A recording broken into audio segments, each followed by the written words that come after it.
Bismillahirrahmanirrahim. Assalamualaikum warahmatullahi wabarakatuh. Salam sejahtera untuk kita semua. Semoga kita selalu sehat dan fit dalam menjalankan segala aktivitas positif sehari-hari.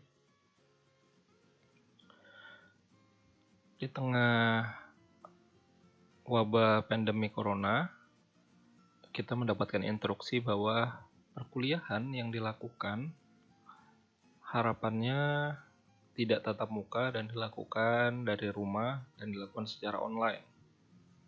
Maka dari itu, saya selaku dosen mata kuliah Meteorologi Industri program studi Teknik Mesin untuk mata kuliah semester 6 ini saya buatkan video dan saya akan share ke kalian untuk membantu proses pembelajaran kalian. Sebelum kita mulai, mari kita berdoa. Semoga apa yang akan kita lakukan hari ini bermanfaat dan semoga kita selalu dilindungi oleh Tuhan Yang Maha Esa, diberikan kesehatan dan kemudahan dalam melakukan segala aktivitas-aktivitas positif. Berdoa, silakan.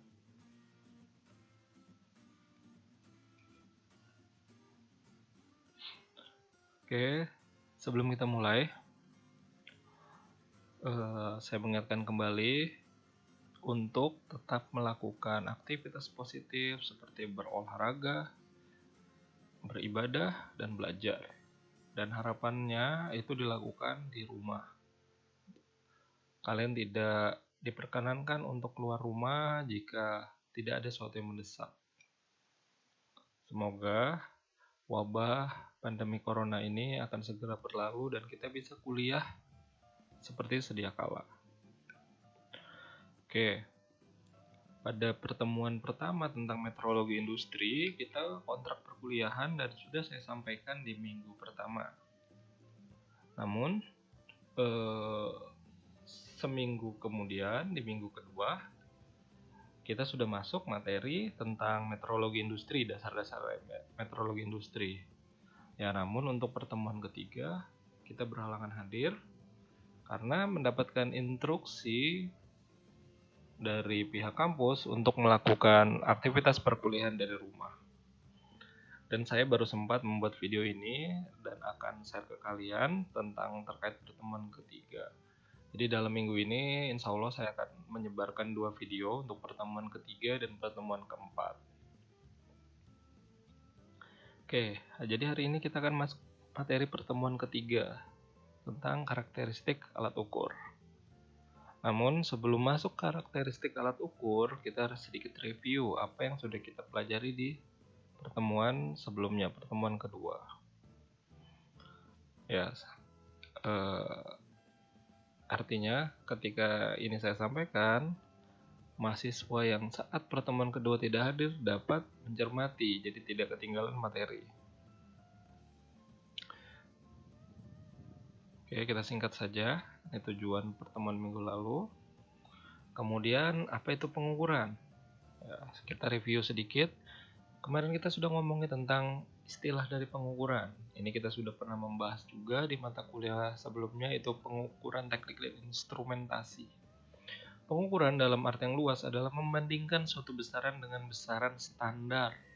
Besaran standar, di mana yang dimaksud dengan besaran standar itu adalah yang pertama dapat didefinisikan secara fisik.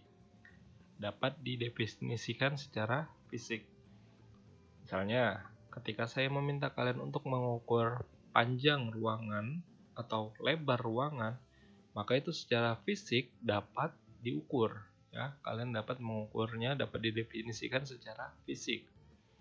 Panjang ruangan atau lebar ruangan. Yang kedua, jelas dan tidak berubah dengan waktu.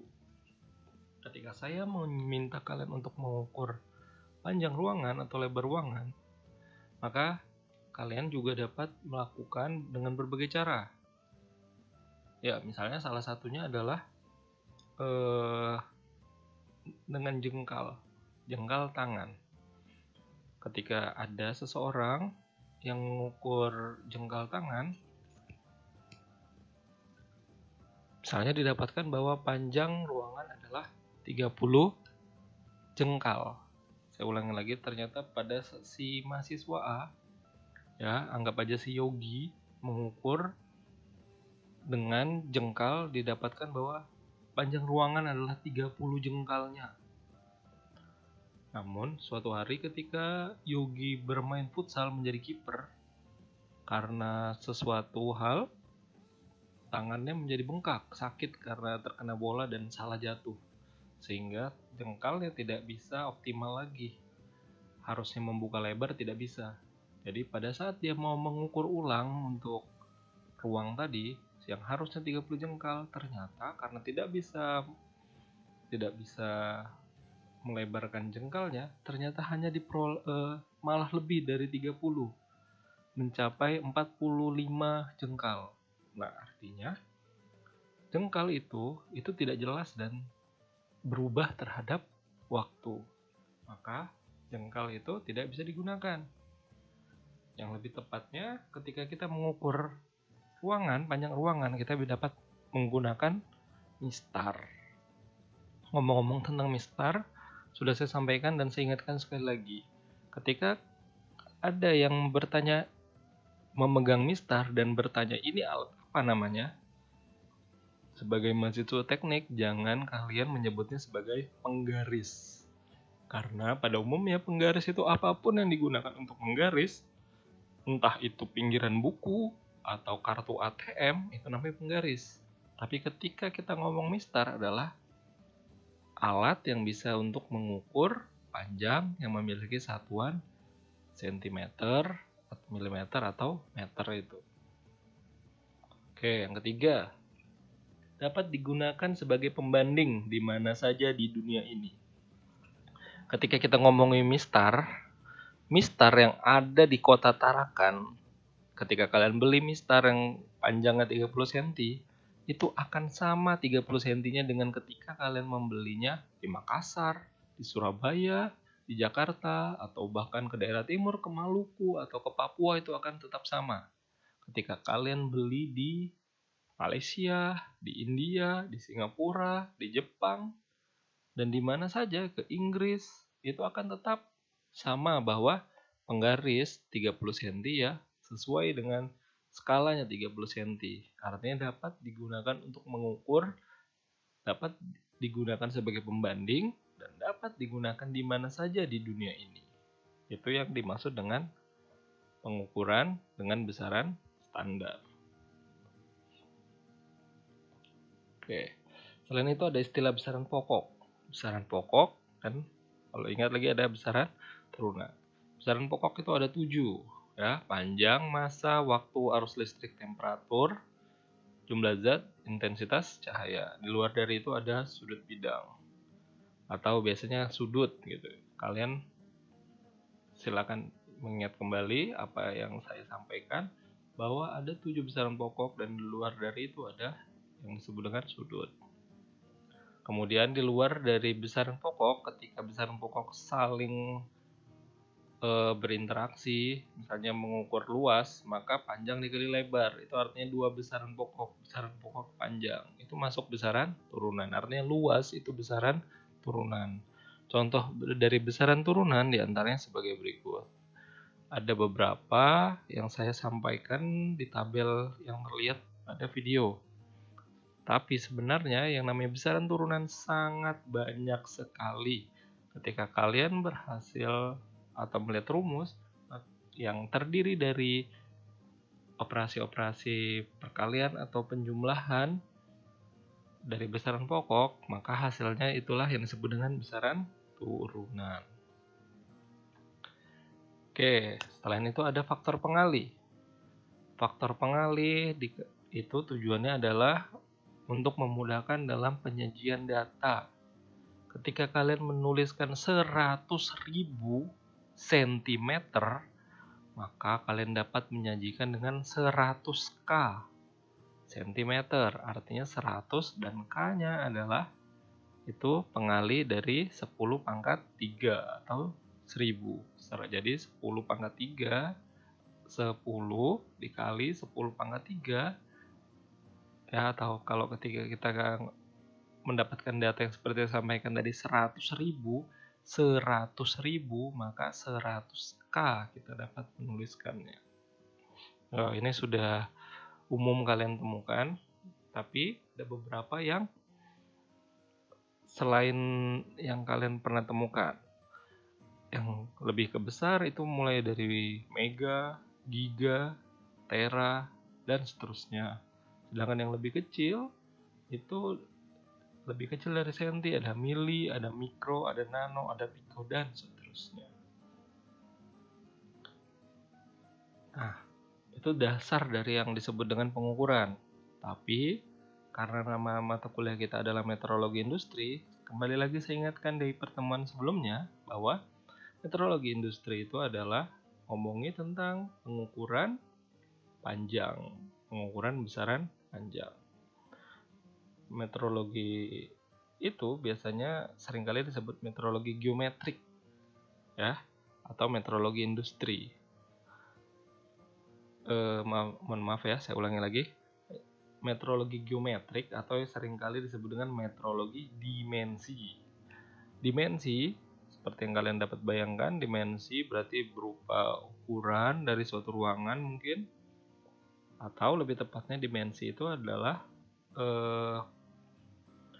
hanya salah satu dari elemen geometrik yang saya bilang tadi, ruangan geometrik, dan masih ada elemen geometrik lainnya, yaitu bentuk, posisi, dan kehalusan permukaan.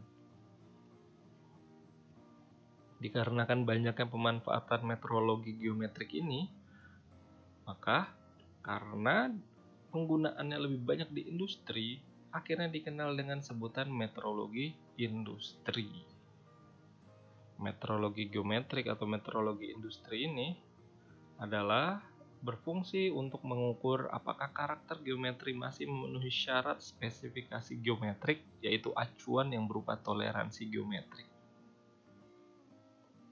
Sehingga tujuan dari yang namanya meteorologi industri adalah seperti yang terdapat pada video. Silakan kalian lihat, ya. Seperti berikut. Pengelolaan laboratorium, dapat menggunakan alat, kemudian dapat menentukan atau memilih alat ukur yang tepat, kemudian bisa mengkalibrasi dan memelihara alat ukur, kemudian kalian bisa pengetahuan tentang sumber-sumber penyimpangan pengukuran, sehingga kalian dapat mengurangi seminimal mungkin penyimpangan tersebut. Kemudian dapat merendahkan biaya inspeksi semurah mungkin dengan menggunakan fasilitas yang ada secara efektif dan efisien. Jadi hanya menggunakan alat tertentu yang kalian kuasai, kalian bisa mengukur berbagai ukuran dimensi. Kemudian dengan menguasai pengetahuan tentang kontrol kualitas, maka dapat membantu meningkatkan produktivitas hasil kerja, baik hasil kerja di bidang pendidikan keterampilan teknik maupun di bidang perindustrian.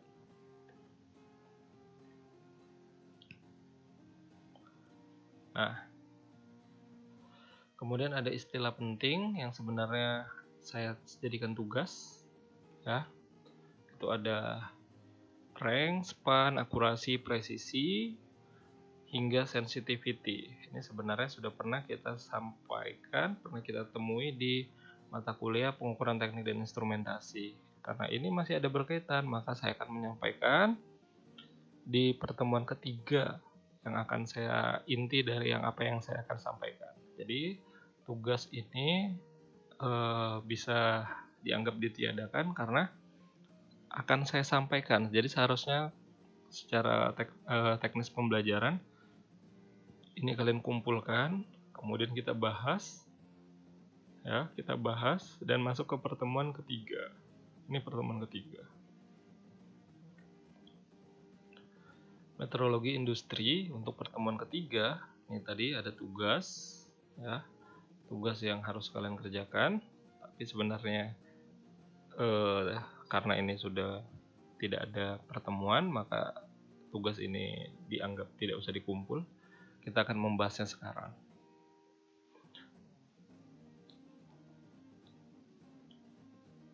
Oke, ini tadi adalah tentang tujuan pertemuan kita yang ketiga ini adalah kalian sebagai mahasiswa bisa menyebutkan karakteristik dari pengukuran atau metrologi industri. Yang kedua, menjelaskan karakteristik pengukuran dari metrologi industri.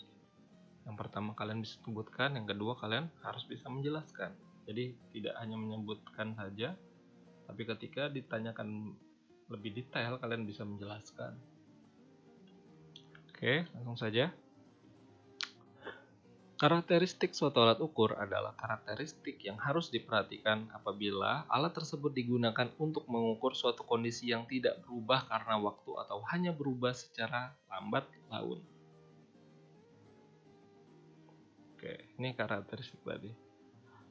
Nah, jadi ini kita dapat melakukan dari suatu pengukuran terkait dengan metrologi industri, maka istilah yang penting adalah karakteristik pengukuran, di mana dia adalah yang pertama adalah daerah pengukuran, rank, kemudian yang kedua rentang pengukuran, span, kemudian yang ketiga ketelitian atau akurasi, kemudian yang keempat ketepatan atau presisi, yang kelima kemampuan baca, kemudian yang keenam adalah kepekaan, sensitivity. Termasuk yang pertama daerah pengukuran atau rank. Daerah pengukuran adalah daerah yang menunjukkan nilai minimal dan maksimal yang dapat diukur oleh instrumen tanpa merusak instrumen tersebut. Atau daerah di mana penunjukan instrumen masih cukup akurat. Oke, contohnya. Di video ini saya contohkan adalah jangka sorong. Kalian sudah pernah semua memegang jangka sorong? Bahkan ini saya contohkan ambil dari internet adalah pengukuran jangka sorong yang nilai maksimum ketika 1 cm tertera di sini 15 cm. Dan diawali dengan angka 0 dan angka terakhir di sini 15 cm. Namun, ketika kita menggunakannya, apakah benar bahwa maksimumnya ini adalah 15 cm? Tentu saja harusnya tidak, karena setelah 15 cm di sini ada tertulis digit skala-skala yang tidak memiliki keterangan angka. Nah, kalau kalian perhatikan dari 0, kemudian kita fokus di cm ya, yang di atas inci. Kita fokus di cm, dan terakhir tulisannya 15. Kalau kalian lihat skalanya dari 12, mungkin dari 1, kita fokus 1 ke 0 ke 1, 1 ke 2, 2 ke 3, dan seterusnya 12 ke 13, 13 ke 14, 14 ke 15, 15 kemudian ke 16, 16 ke 17, 17 ke 18, 18 ke 19, 19 ke 20. Artinya dia bisa mencapai pengukuran hingga 20 cm. Jangka sorong memiliki rank pengukuran 0 cm sampai dengan 20 cm. Namun, yang saya contohkan ini tidak bisa dijadikan patokan, karena setiap dari jangka sorong itu berbeda-beda. Ada yang dalam satuannya milimeter hingga maksimum 15, memang sampai 25 pun ada gitu. Jadi tergantung alat tersebut. Yang pasti kalian tahu bahwa ada istilah daerah pengukuran atau rank. Jadi sebatas mana alat tersebut dapat mengukur secara detail, secara teliti. Di luar dari itu, maka jangka sorong itu tidak dapat digunakan untuk mengukur. Yang kedua adalah rentang pengukuran atau span. Rentang pengukuran adalah selisih antara nilai tertinggi batas atas dan nilai terendah batas bawah yang dapat ditunjukkan instrumen. Ini gampang sekali. Sama seperti tadi jangka sorong. Dari 0 sampai ke 20 cm. Itu spannya juga masuk di situ. Kalau paling gampang ketika kita ngomongin mistar Pada umumnya panjangnya adalah 30 cm, kalian mudah dapatkan. Jadi artinya 0 cm hingga 30 cm. Itu adalah spannya. Nah, pertanyaannya, ketika kalian dalam proses di industri, belum tentu kalian mendapatkan alat yang ideal. Contohnya seperti ini. Sebuah mistar patah seperti gambar di samping. Ya. Ini gambar, harusnya gambar di samping. Nah, ini mistar patah gitu. Apakah mistar patah ini tidak bisa digunakan untuk mengukur panjang? Jawabannya harusnya tetap bisa. Pertanyaannya, kalau ada mistar lain, sebaiknya kita menggunakan mistar lain yang lebih komplit. Namun ketika diharuskan kita hanya menggunakan mistar ini, bukan artinya kita tidak bisa mengukur. Kita tetap bisa mengukur, namun kita harus tahu span rentang pengukurannya berapa. Di sini terlihat ada angka 2 hingga angka 8. Apakah rentang pengukurannya antara 2 sampai 8? Tentu saja tidak. Angka di sini menunjukkan, lihat, di sini 2, berarti ini 0,5 ya, berarti di sini 1,5. 1,5, 1,4, 1,3, dan ini berarti 1,2. 1,2. Sedangkan ini 8 sampai sini 8,5. Jadi rentang pengukuran adalah spannya, batas bawahnya adalah 1,2 dan batas atasnya adalah 8,5. Nah, di sini pengertiannya rentang pengukuran adalah selisih antara nilai tertinggi dan nilai terendah. Nilai tertingginya adalah 8,5 dan nilai terendahnya adalah 1,2. Maka span dari mistar adalah 8,5 dikurangin 1,2. Jawabannya adalah 7,3 cm. Jadi rentang pengukuran mistar patah ini adalah 7,3 cm. Sekali lagi, ketika kalian berada di suatu pengukuran, baik itu di industri maupun di kegiatan lainnya, ketika kalian mendapati alat yang tidak ideal, maka kalian harus tahu ilmunya. Salah satunya adalah tentang rentang pengukuran atau span. Jadi sudah ada 2. Yang pertama tadi adalah rank, daerah pengukuran. Yang kedua adalah rentang pengukuran atau span. Oke, selanjutnya istilah ketelitian atau akurasi. Ketelitian juga dikenal sebagai akurasi. Ketelitian pembacaan merupakan kecocokan antara pembacaan itu sendiri. Jika nilai yang sama dari peubah yang terukur diukur beberapa kali dan memberikan hasil yang kurang lebih sama, maka alat ukur tersebut dikatakan mempunyai ketelitian atau akurasi tinggi. Dan juga berarti alat ukur tidak mempunyai penyimpangan. Lanjutannya, untuk mengetahui tingkat akurasi pengukuran dapat dilakukan dengan merata-ratakan semua hasil pengukuran terhadap sebuah benda dengan alat yang sama. Oke, contohnya seperti ini. Kalian mengukur, kemudian ditemukan bahwa nilai sesungguhnya dari alat, jadi ketika kita ngomongin tentang metrologi industri, maka kita bisa, selain alat-alat manual tadi, kita bisa menggunakan sensor panjang.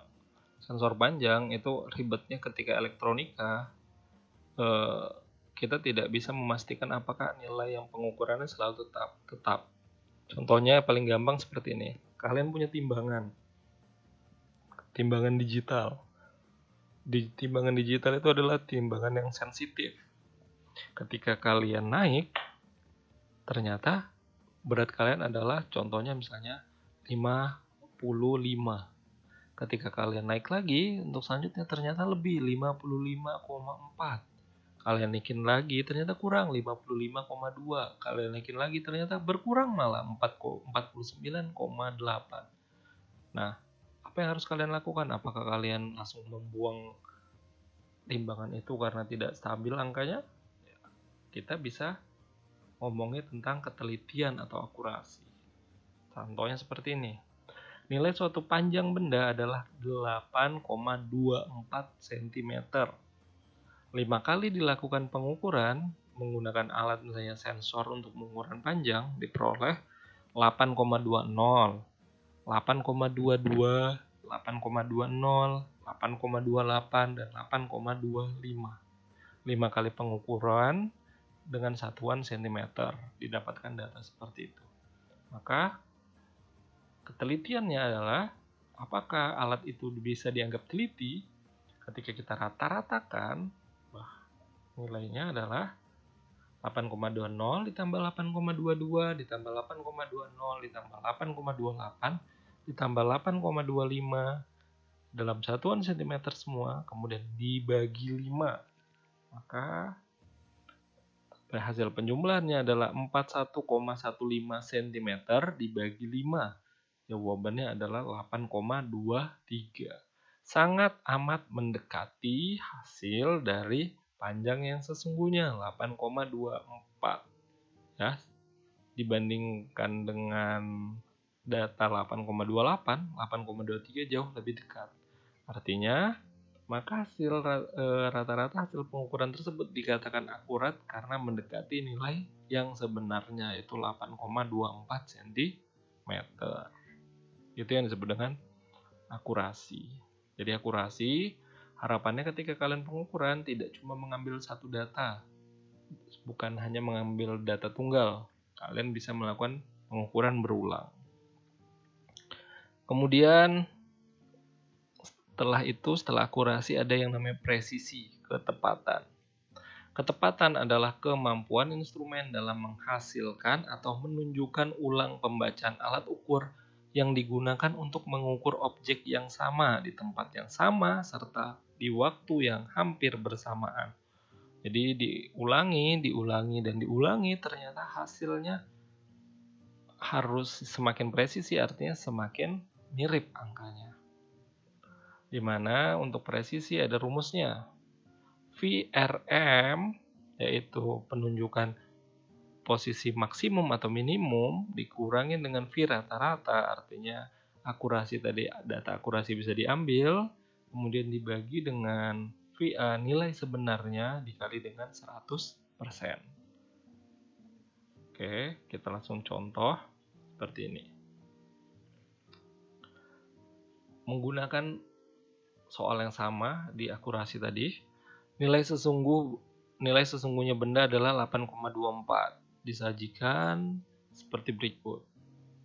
Maka kita lihat di sini dari hasil data pengukuran ada data minimum yaitu 8,20 dan nilai maksimum 8,28. Maka data inilah yang disebut dengan data minimum dan data maksimum. Maka kita akan pilih sendiri-sendiri dengan rumus yang tadi. Maka kita hitung untuk penunjukan minimum. Maka 8,20 dikurangin 8,23 dari mana? Yaitu dari rata-ratanya. Rata-rata diambil dari mana? Akurasi. Yang di sebelumnya tadi poin 3. Dibagi dengan 8,24 yaitu panjang sesungguhnya. Hasilnya adalah min 0,36%. Kemudian kita hitung juga di posisi maksimum. Maksimum adalah 8,28 dikurangi rata-ratanya yang ada di akurasi yaitu 8,23, kemudian dibagi dengan data yang sesungguhnya dikali dengan 100% dan hasilnya adalah 0,6%. Nah, di sini terlihat bahwa presisi pengukuran adalah 0,36% sampai dengan 0,6%, atau presisi pengukuran berkisar, oke ini salah penulisan, harusnya min 0,36 cm sampai dengan 0,6 cm. Oke, ini ya 0,36 harusnya di sini. Nah, di sini menunjukkan dia itu tidak presisi, tepat presisi. Bagaimana untuk melihat dia presisi atau tidak? Kalian bayangkan ketika hasil datanya 8,24, semua data misalnya 5 kali pengambilan data hasilnya tetap 8,24, maka minimumnya 8,24, dikurangi dengan rata-ratanya pasti 8,24 dibagi dengan angka sesungguhnya 8,24, maka hasilnya adalah 0. 0 untuk di titik yang sama. Ketika dia ada seperti ini perbedaan, maka itu tidak tepat tidak pas di hasil pengukuran yang sesungguhnya, tidak presisi. Untuk memudahkan mengetahui apa perbedaan akurasi dan presisi, saya ingatkan kembali gambar yang pernah saya lihatkan ke kalian, yaitu tentang akurasi dan presisi. Pengertian dari low akurasi dan low presisi. Nah, akurasi harusnya tepat di sini. Ya, akurasi tepat pada pusatnya yang diharapkan. Sedangkan posisi ini dia akurasinya rendah dan presisinya juga rendah. Dia tidak titiknya berjauhan dan jauh dari pusat. Sedangkan high akurasi, nah akurasinya itu tinggi, tepat di tengah, namun low presisi, tidak berdekatan. Untuk pengertian dari low akurasi, tidak tepat di tengah low akurasi, tapi high presisi, berdekatan, semakin banyak ya berdekatan untuk titik-titik pengukurannya. Sedangkan yang diharapkan dari sebuah pengukuran adalah high akurasi dan high presisi. Ini seperti ini. Dia tepat di tengah-tengah, kemudian selalu menunjukkan angka tepat pas di tengah-tengah. Itu adalah memudahkan kalian memahami apa itu akurasi dan apa itu presisi. Selain dari itu, kita lanjut, ada lagi yang disebut juga dengan kemampuan bacaan. Kemampuan bacaan adalah keterdekatan dari skala yang dapat terbaca oleh instrumen atau jarak ukur untuk dua garis skala yang berdampingan pada alat ukur analog. Misalnya, instrumen dengan panjang 30 cm memiliki kemampuan bacaan lebih tinggi daripada instrumen dengan panjang skala 15 cm untuk daerah pengukuran yang sama. Karena sekali lagi skala. Ya. Kemudian ada istilah kepekaan atau sensitivity. Kepekaan adalah perbandingan antara perubahan besarnya keluaran output dan masukan input pada suatu alat ukur setelah keseimbangan tercapai. Perbandingan antara perubahan besaran keluaran dan masukan pada suatu alat ukur setelah keseimbangan tercapai. Oke. Jadi semakin sensitif, artinya data output dan input perbandingannya itu akan selalu berdekatan, hampir sama. Coba lihat lagi pengertian. Perbandingan antara perubahan besaran keluaran dan masukan pada suatu alat ukur yang setelah keseimbangan tercapai. Dan untuk pertemuan 3 sudah selesai. Untuk diskusi mengenai apa yang sudah saya sampaikan ini bisa ditanyakan di grup WA. Untuk pertemuan selanjutnya kita akan membahas mengenai tentang ketelitian, kemudian angka penting. Ketelitian, angka penting, kemudian ada ketidakpastian dari suatu rumusan. Oke, sekali lagi, kalau ada yang mau ditanyakan bisa kita diskusikan di grup WhatsApp. Oke, selalu kembali saya ingatkan bahwa dalam masa-masa ini sebaiknya kalian selalu ada di rumah dan tidak keluar rumah. Jika ada sesuatu yang tidak penting, sebaiknya di rumah saja. Tapi kalau ada urusan mendesak, ya mau tidak mau kalian keluar, tapi ingat selalu menjaga jarak. Karena kita lihat pandemi ini semakin lama semakin melebar dan harapannya ini cepat berlalu. Ya, semoga saja kita selalu dalam lindungan Tuhan, selalu sehat, dan selalu fit dalam menjalankan segala aktivitas. Aktivitas-aktivitas positif seperti berolahraga, beribadah, dan belajar. Tetap selalu belajar karena kalian adalah mahasiswa. Oke, kita akhiri. Saya akan membuat video untuk selanjutnya. Untuk pertemuan yang keempat, kita akhiri. Assalamualaikum warahmatullahi wabarakatuh. Dan salam sejahtera untuk kita semua.